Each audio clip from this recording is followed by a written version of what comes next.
नमस्कार। Singh nursing academy के इस ऑनलाइन प्लेटफॉर्म में आप सबका स्वागत है। आज हम भारत के इतिहास के अंदर गुप्त काल के बारे में पढ़ेंगे।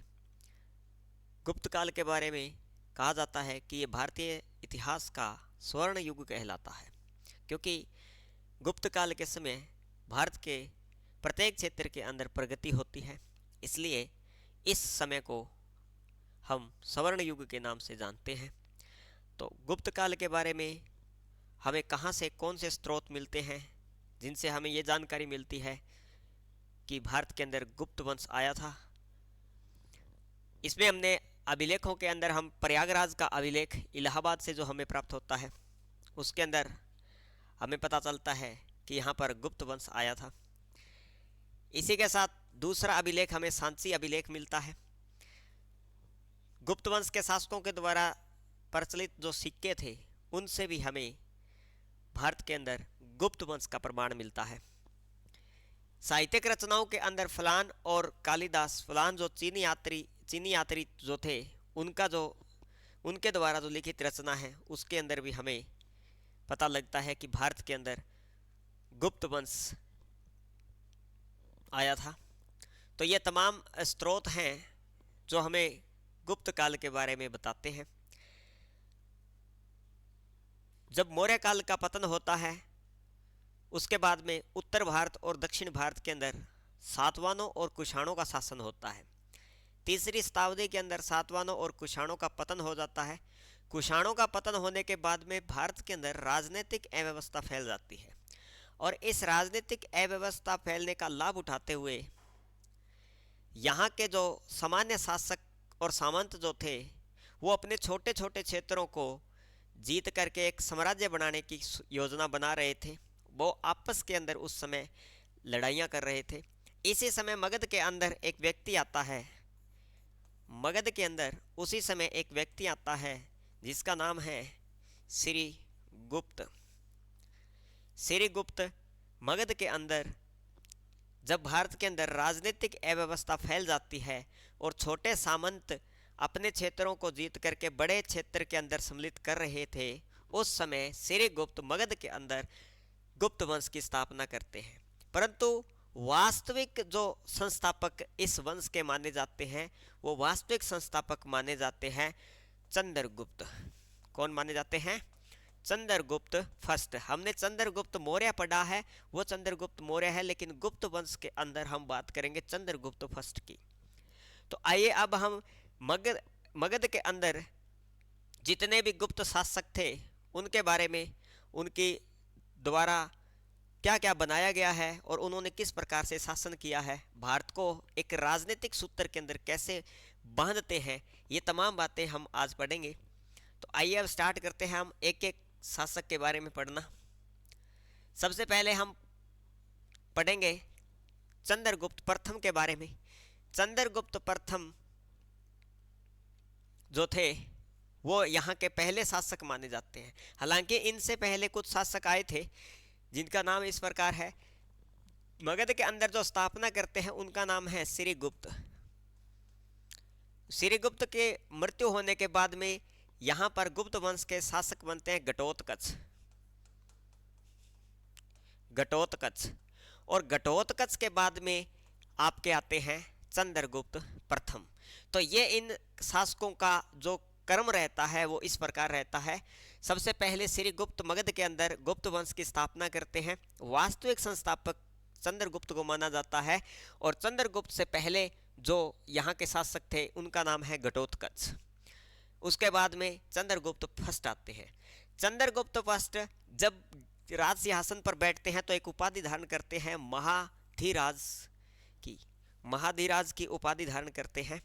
और इन्होंने जैसे ही ये गद्दी पर बैठते हैं तो राज्य विस्तार की नीति को अपनाते हैं। राज्य विस्तार की नीति को अपनाने के बाद में ये बंगाल, बिहार, अवध और प्रयागराज, इन सभी क्षेत्रों के जितने भी शासक थे उनको हराने के बाद में ये अपना क्षेत्र इसके अंदर मिला लेते हैं। यानी बंगाल, बिहार और अवध और प्रयागराज, ये क्षेत्र जो है वो चंद्रगुप्त प्रथम अपने अधिकार क्षेत्र के अंदर कर लेते हैं। तो यहाँ से हम बात कर सकते हैं कि मगध के अंदर गुप्त वंश नया स्टार्ट हो जाता है। घटोत्कच के समय पाटलिपुत्र तक इनकी सीमा रहती थी। घटोत्कच जिस समय शासन कर रहे थे तो पाटलिपुत्र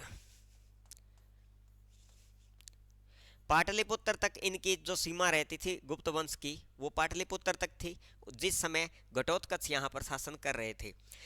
इसके बाद में जो समुद्रगुप्त चंद्रगुप्त प्रथम हैं, चंद्रगुप्त प्रथम ने अपनी राजनीतिक स्थिति को मजबूत करने के लिए यहाँ के बड़े बड़े जितने भी राजा थे उनके साथ वैवाहिक संबंध करना स्टार्ट कर देते हैं और अपनी राजनीतिक स्थिति को मजबूत करते हैं। धीरे धीरे मगध के अंदर ये जो गुप्त वंश है ये बड़ा साम्राज्य के रूप में तब्दील हो जाता है। इसके बाद में जितने भी शासक आते हैं वो धीरे धीरे इस प्रकार यहाँ पर अपना राज्य विस्तार करते हैं कि ये बहुत बड़ा एक राज्य के रूप में देखने को मिलता है। दूसरा जो शासक यहाँ पर जो प्रमुख शासक आते हैं उनका नाम है समुद्रगुप्त। समुद्रगुप्त जो चंद्रगुप्त के समय ही राज सिंहासन पर बैठ जाते हैं, यानी अपने अंतिम समय के अंदर चंद्रगुप्त प्रथम जो थे वो समुद्रगुप्त को अपना राज्य सौंप देते हैं और इन्होंने भी अपनी एक उपाधि धारण की जिनका नाम है महाराजा धीराज। महाराजा धीराज की उपाधि जो है वो उपाधि धारण की थी समुद्रगुप्त ने। समुद्रगुप्त के बारे में बताया जाता है कि महान ज्ञानी, महान योद्धा, जो 100 युद्ध के अंदर विजय होने वाला जो योद्धा था वो समुद्रगुप्त था, जिन्होंने बहुत से युद्ध जीते थे। इनके प्रमाण हमें प्रयागराज इलाहाबाद के अंदर जो हमें अभिलेख मिलता है, इनकी जो बारे में बताया जाता है वो प्रयागराज के अंदर हमें देखने को मिलता है। इनके हम विजय अभियान की बात करें तो उत्तर भारत के ऊपर विजय इन्होंने प्राप्त करने के लिए ये जाते हैं, क्योंकि जैसे ये राज सिंहासन पर बैठते हैं उस समय ये एक उपाधि धारण करते हैं जो लिखी हुई है महाराजा धीराज की, और उसके बाद में राज्य विस्तार की नीति को अपनाते हैं। सबसे पहले उत्तर भारत के ऊपर आक्रमण करते हैं। ये कहा जाता है कि उत्तर भारत के अंदर ये 2 बार आक्रमण करते हैं। उत्तर भारत में ये 2 बार आक्रमण करते हैं। पहले आक्रमण के अंदर अच्युत्य, नागशेष और कोटकलूज जो थे शासक, ये 3 शासक इकट्ठे इनके साथ युद्ध लड़ते हैं और तीनों शासकों को हराने के बाद में इनका जो क्षेत्र है वो समुद्रगुप्त अपने साम्राज्य के अंदर मिला लेते हैं। इसके बाद में दूसरी बार जब उत्तर भारत के ऊपर आक्रमण करने के बाद में ये दक्षिण भारत की ओर जब बढ़ते हैं, उस समय मगध के अंदर उस समय समुद्रगुप्त नहीं थे, वो दक्षिण भारत के विजय के लिए गए हुए थे। तो पीछे से फायदा उठाते हुए यहाँ के 9 राजा, 3 राजा ये और 6 और मिलकर के समुद्रगुप्त के साथ युद्ध करने की योजना बनाते हैं और ये योजना इनकी सफल नहीं होती है। समुद्रगुप्त इन 9 राजाओं को हरा देता है। तो वो कौन कौन से 9 राजा थे जिन्हें समुद्रगुप्त हराता है, ये तमाम जो राजा लिखे हुए हैं उनकी रियासतें लिखी हुई हैं। ये 9 राजा जो समुद्रगुप्त को जब दक्षिण भारत विजय प्राप्त करने के लिए समुद्रगुप्त जाते हैं, उस समय ये 9 राजा जो थे इन्होंने एक संघ बनाया था और समुद्रगुप्त के ऊपर आक्रमण किया था, परंतु समुद्रगुप्त इस युद्ध के अंदर जीत जाते हैं और इनके तमाम जो क्षेत्र थे उनको अपने अधिकार क्षेत्र के अंदर कर लेते हैं। तो ये महान योद्धा थे एक। इसके बाद में ये दक्षिण भारत की विजय प्राप्त करते हैं। दक्षिण भारत के अंदर भी इन्होंने आक्रमण किया और दक्षिण भारत के जितने भी शासक थे उनको अपने अधीन कर लेते हैं। इसके बाद में विदेशी शासकों के अंदर यहाँ पर शक, कुषाण, लंका जिसको बोलते हैं, ये तमाम जो विदेशी जातियां थी इन्होंने इनके साथ अच्छे संबंध बनाए, क्योंकि इनको ये पता था कि सबसे बड़ी भारत के अंदर अब इस समय जो सत्ता है वो शासन कौन कर रहा है, गुप्त वंश का समुद्रगुप्त कर रहे हैं। इसलिए विदेशों ने अपने अच्छे संबंध गुप्त वंश के साथ बना रहे हैं। चक्रवर्ती सम्राट बनने की इच्छा से समुद्रगुप्त अश्वमेध यज्ञ करवाते हैं। चक्रवर्ती सम्राट बनने के लिए ये अश्वमेध यज्ञ भी करवाते हैं और इस यज्ञ को पूरा करने के लिए बड़े बड़े विद्वानों को इस समय यहाँ पर बुलाया जाता है। तो ये हम समुद्रगुप्त के बारे में पढ़ रहे हैं, समुद्रगुप्त की बात कर रहे हैं। तो समुद्रगुप्त एक महान योद्धा थे और इनकी महानता के बारे में बताया जाता है कि ये इतने महान थे, इतने न्यायप्रिय थे, एक कुशल शासक बहुत अच्छे शासक थे। तो यहाँ जितने भी फ्रांसीसी इतिहासकार जो है वो इन्हें नेपोलियन के नाम से जानते थे।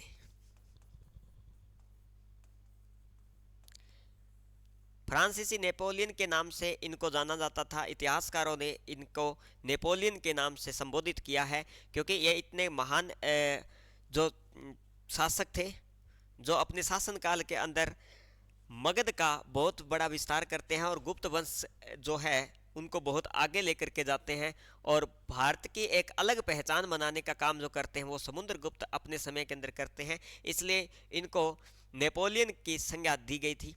इसके बाद में इनके पुत्र जो राज सिंहासन पर बैठते हैं। इसके बाद में हम दूसरे शासक की बात करते हैं, चंद्रगुप्त विक्रमादित्य यानी चंद्रगुप्त सेकंड, जो गुप्त वंश के अंदर आते हैं। चंद्रगुप्त विक्रमादित्य, विक्रमादित्य का मतलब होता है शकों एवं कुषाणों को पर विजय प्राप्त करने वाला, ठीक है। और इन्होंने एक युद्ध लड़ा था, सबसे पहले जो युद्ध लड़ा था वो लड़ा था इन्होंने शकों और कुषाणों के ऊपर। शकों और कुषाणों के बीच में जो युद्ध होता है चंद्रगुप्त विक्रमादित्य का, ये युद्ध बहुत लंबा चलता है और आखिर के अंदर अंतिम जो राजा यहाँ पर रुद्र सिंह तृतीय थे उनकी मृत्यु हो जाती है उस युद्ध के अंदर, और उसके बाद में ये कुषाणों के ऊपर विजय प्राप्त कर लेते हैं और इसी वजह से ये युद्ध जो है वो समापन हो जाता है। काफ़ी लंबे ये युद्ध इनके बीच में चलता है, चंद्रगुप्त विक्रमादित्य और कुषाण और शासकों के बीच में ये युद्ध चलता है। इसके बाद में ये बंग जो क्षेत्र है, बंगाल का जो क्षेत्र है, वहाँ पर भी ये आक्रमण करते हैं और उस क्षेत्र को भी अपने अधिकार क्षेत्र के अंदर कर लेते हैं। बंग का दमन भी करते हैं, यानी बंगाल के अंदर जितने भी सरदार थे जिन्होंने आपस के अंदर बगावत कर दी थी उनको दबाने का काम जो करते हैं वो भी चंद्रगुप्त विक्रमादित्य करते हैं। इसके बाद में यहाँ पर लिखा हुआ फलान जो एक चीनी यात्री था, ये इसी समय भारत के अंदर आता है। चंद्रगुप्त विक्रमादित्य के समय ये चीनी यात्री आता है जिन्होंने अपनी एक वृत्तांत के अंदर एक पुस्तक लिखी है, फुकुओकी नामक, ये पुस्तक लिखते हैं। 399 से लेकर के 414 ईस्वी तक ये भारत के अंदर रहते हैं। ये यहाँ पर आते हैं बौद्ध धर्म से संबंधित, जीवन से संबंधित, उन स्थानों से संबंधित इन उद्देश्यों को लेकर के भारत के अंदर आते हैं चीनी यात्री फलान। तो ये इसी समय आते हैं जब भारत के अंदर गुप्त वंश होता है और गुप्त वंश के शासक उस समय होते हैं चंद्रगुप्त विक्रमादित्य। इसके बाद में हम बात करते हैं नेक्स्ट शासक, जो गुप्त वंश के नेक्स्ट शासक हैं उनकी बात करते हैं। उनका नाम है कुमारगुप्त। कुमारगुप्त की उपाधि है महेंद्रादित्य। इस शासक के समय शांति रही क्योंकि इस शासक की इतनी अच्छी किस्मत थी कि किसी भी प्रकार का कोई भी युद्ध नहीं लड़ा गया। जब भारत के अंदर गुप्त वंश के अंदर कुमारगुप्त का शासनकाल आता है उस समय किसी भी प्रकार का युद्ध नहीं लड़ा जाता है। अंतिम रूप जब अंतिम समय आता है कुमारगुप्त का, उस समय पुष्यभूति वंश के शासकों ने गुप्त वंश के ऊपर आक्रमण किया था, परंतु उस आक्रमण का सामना इनके पुत्र सकंदगुप्त करते हैं। इसका मतलब हम मान सकते हैं कि कुमारगुप्त के समय किसी भी प्रकार का कोई भी युद्ध नहीं हुआ। जब युद्ध नहीं होता है तो राज्य के अंदर शांति स्थापित होती है। उस समय यहाँ पर कुछ अलग काम किए जाते हैं, जिसमें हम बात करते हैं कि ये इन्होंने अश्वमेध यज्ञ भी करवाया था और सोने और चांदी के सिक्के चलवाए थे। सोने और चांदी के सिक्के जो हमें प्राप्त होते हैं वो कुमारगुप्त के समय के हमें प्राप्त होते हैं, जो हमें गुप्त वंश के बारे में जानकारी देते हैं। जब शासन के समय जब किसी भी प्रकार का बाहरी आक्रमण या अंदरूनी आक्रमण नहीं होता है तो राज्य के अंदर स्थिति संतुलन में होती है। उस समय कुछ ऐसे सांस्कृतिक कार्य करवाए जाते हैं, ऐसे धार्मिक कार्य करवाए जाते हैं राज्य के अंदर। तो इन्होंने सोने चांदी के सिक्के चलवाए थे और इन्होंने एक महेंद्रादित्य की उपाधि धारण की और अश्वमेध यज्ञ करवाए थे। यानी इस समय किसी भी प्रकार की भारत के अंदर कोई विदेशी आक्रमण या किसी भी प्रकार का कोई आक्रमण नहीं होता है, यहाँ पर शांति स्थापित होती है। अंतिम समय जब इनका आता है तो पुष्यभूति वंश के शासक जो होते हैं वो भारत के ऊपर आक्रमण करते हैं, यानी चंद्रगुप्त गुप्त वंश के ऊपर आक्रमण करते हैं। उस आक्रमण का सामना इनके पुत्र सकंदगुप्त के द्वारा किया जाता है। तो अब हम पढ़ते हैं नेक्स्ट शासक इनका जो आता है वो है सकंदगुप्त। सकंदगुप्त के इतिहास को भारतीय इतिहास के अंदर स्वर्ण युग कहा जाता है। एक महान योद्धा, फिर एक और महान योद्धा आ जाते हैं। क्यों कहा जाता है, ये सभी सारी बातें हम पढ़ेंगे। सकंदगुप्त ने पुष्यभूति वंश के ऊपर आक्रमण किया था। जब कुमारगुप्त का समय था, उसका अंतिम समय के अंदर सकंदगुप्त इस पुष्यभूति वंश का आक्रमण का सामना करता है, क्योंकि पुष्यभूति वंश ने गुप्त वंश के ऊपर आक्रमण करते हैं। इसलिए सकंदगुप्त जो कुमारगुप्त के पुत्र हैं वो इस आक्रमण का सामना करते हुए इनको क्या करता है, इनको यहाँ से भगा देता है और ये अपनी वीरता का प्रमाण सकंदगुप्त अपने समय दे देता है।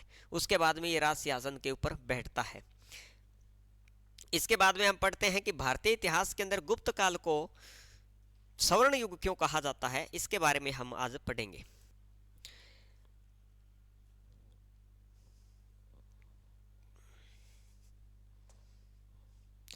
जब कुमारगुप्त का शासन काल होता है उस समय तो हम मानते हैं कि किसी प्रकार का आक्रमण नहीं होता, लेकिन पुष्यभूति